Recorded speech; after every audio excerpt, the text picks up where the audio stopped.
Jollibee. Ayan. So alam ko na agad. Alam ko na agad kung saan siya papunta. Hintayin lang natin.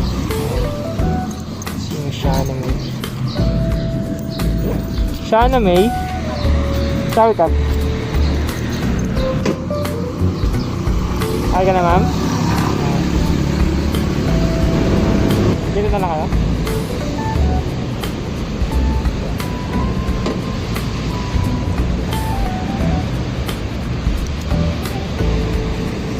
Thank you po.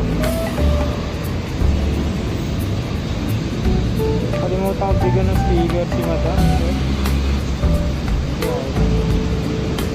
Next booking. Second booking, let's go.